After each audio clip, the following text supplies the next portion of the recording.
Vamos a hablar de una enfermedad que es una de las peores enemigas silenciosas de los gatos, la amiloidosis renal. Es de esas que no dan la cara, que avanzan sin hacer ruido hasta que muchas veces ya es demasiado tarde.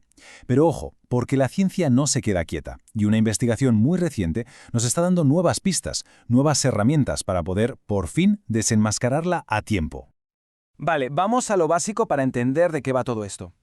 A ver, la amiloidosis pasa cuando una proteína, que debería ser normal, de repente se dobla mal, se pliega de una forma que no toca y se convierte en algo insoluble, que no se puede disolver. Imaginaos que es como una especie de chapapote biológico, un residuo pegajoso que se va acumulando en los órganos. Y en los gatos, por alguna razón, su sitio preferido son los riñones. ¿Qué pasa? Pues que atasca todo el sistema de filtrado, que es súper delicado, y claro, los riñones dejan de poder hacer su trabajo. Entonces, para poder luchar contra esto, lo primero es entender al enemigo, ¿no? Hay que saber de dónde sale esta proteína tan dañina. Y esa es justo la primera parte de nuestra historia. Resulta que hay como dos grandes autopistas que llevan a este problema. La primera es la genética. Es algo que viene de fábrica, por así decirlo. Hay razas, y el abisinio es el ejemplo del libro, que tienen una predisposición hereditaria a que les pase esto. Y luego está la segunda vía, que es la reactiva. ¿Qué significa esto? Pues que es una reacción a otra cosa, normalmente a una inflamación crónica que el gato tiene en cualquier otra parte del cuerpo. Piensa en una artritis que no se cura, una infección que se alarga. El cuerpo está en alerta constante. El hígado se pone a producir a lo bestia la proteína precursora y ¡zas! Se lía todo. Y aquí es donde la cosa se pone fea, porque es el propio cuerpo el que se ataca a sí mismo. Todo arranca con una producción exagerada de una proteína llamada SAA. En los gatos que tienen esa predisposición, esta proteína, en vez de hacer lo que debe, se pliega mal, se retuerce y forma esas fibrillas de amiloide que no hay quien las disuelva. ¿Y qué hacen? Pues se van de viaje por la sangre hasta que llegan a los riñones y se instalan en los glomérulos, que son como los filtros microscópicos, la parte más delicada. Y claro, este depósito es tóxico, es veneno para el riñón, va destruyendo el tejido nefrona a nefrona y el final del camino, inevitablemente, es la enfermedad renal crónica. Esto es de manual. Es la típica frase que escucha un veterinario en la consulta y se le encienden todas, pero todas las luces de alarma. A ver, la raza, un abisinio. La edad, joven, menos de 5 años. Y de repente, hinchazón por líquido acumulado. Eso que llamamos síndrome nefrótico. Es que son las 3 señales de neón que parpadean apuntando directamente a una posible amiloidosis. Claro, y aquí llegamos al gran reto, al meollo de la cuestión. ¿Cómo podemos pillar esta enfermedad a tiempo sin tener que hacer algo muy invasivo? La respuesta, o al menos eso parece, podría estar en las pistas que el propio cuerpo va dejando por el camino. Y esa es justo la pregunta del millón, la que ha movido toda esta investigación. Los científicos llevan tiempo dándole vueltas a cómo encontrar una manera más segura, más fácil, de asomarse a esos riñones y ver qué está pasando de verdad ahí dentro.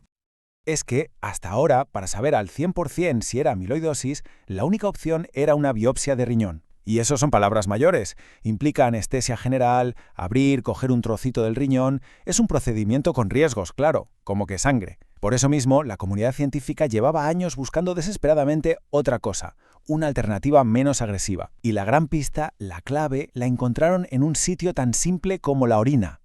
Y fijaos bien aquí, porque esto es la prueba del delito, por así decirlo.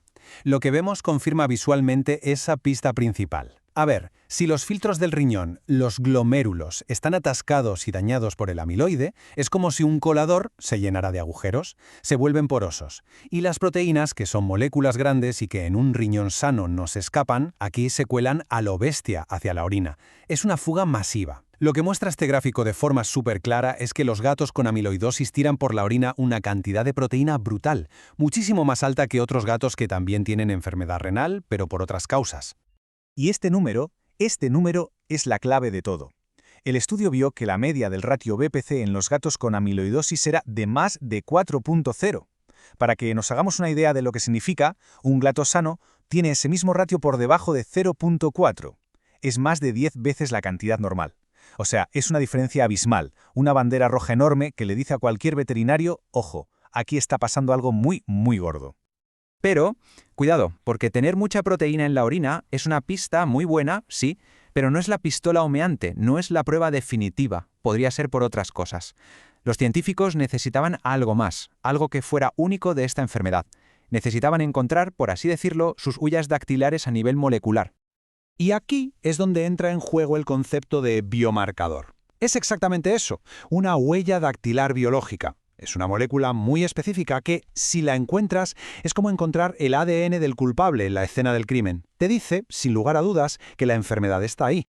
Y aquí las tenemos. Estas son algunas de esas huellas dactilares moleculares que encontraron. Lo curioso es que el estudio no encontró trocitos de amiloide, sino otras proteínas que solo aparecían disparadas en la orina de los gatos con esta enfermedad, y cada una cuenta un trocito de la historia. Por ejemplo, la apolipoproteína A y B tiene que ver con cómo se mueven las grasas por el cuerpo.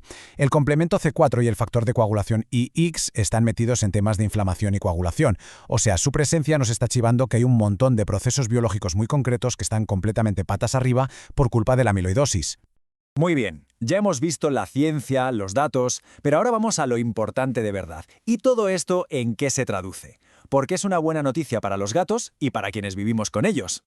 Pues es que la diferencia es literalmente como la noche y el día. Pensadlo bien. Estamos hablando de pasar de un método antiguo, que es meter a un gato en quirófano, con anestesia general, con riesgo, a un método nuevo, a un futuro en el que con una simple muestra de orina, podríamos tener la misma información, o incluso más, y todo de una forma totalmente segura y muchísimo menos estresante para el animal. Así que, al final, la clave de todo esto no es solo que el diagnóstico sea más seguro, es que un test de orina nos permitiría jugar con ventaja. Podríamos detectar la enfermedad muchísimo antes, a lo mejor incluso antes de que el riñón esté muy dañado. Esto nos ayudaría a entender mejor cómo evoluciona la enfermedad y, lo más importante de todo, nos abre la puerta a investigar y probar nuevos tratamientos, algo que ahora mismo es súper complicado. Bueno, y para ir terminando, vamos a mirar un poco al futuro y a quedarnos con el mensaje de esperanza que nos deja toda esta investigación. El mensaje principal no puede ser más claro. Esto es un avance muy, muy prometedor. A ver, que nadie se equivoque, todavía es una investigación que está en sus primeras fases, pero es el primer paso. Es ese primer peldaño que es el más importante para conseguir desarrollar una herramienta de diagnóstico que no sea invasiva, que pueda evitarle a muchísimos gatos pasar por un procedimiento arriesgado y, sobre todo, que nos dé la oportunidad de actuar antes y darles una mejor calidad de vida. Y es fundamental que no perdamos de vista por qué hay tanta prisa, por qué esto es tan urgente. Porque la amiloidosis renal, una vez que da la cara, que aparecen los síntomas, es una enfermedad que no para, es progresiva e incurable. El pronóstico es de malo a terrible. La supervivencia, cuando ya hay fallo renal o síndrome nefrótico, se cuenta en meses. Unos pocos y duros meses. Por eso, encontrar formas de diagnosticarla antes no es importante, es absolutamente crítico. Y todo esto nos deja con una última reflexión, una pregunta en el aire. La ciencia nos ha puesto sobre la mesa una nueva forma de mirar, una nueva linterna para iluminar a este enemigo silencioso. La gran pregunta ahora es, ¿será esto de verdad la clave? ¿Será el análisis de estas huellas moleculares lo que por fin nos permita ganarle la partida al tiempo, adelantarnos a la enfermedad e intervenir antes de que sea tarde? Y quizás, solo quizás, cambiar para siempre un desenlace que hasta ahora parecía inevitable?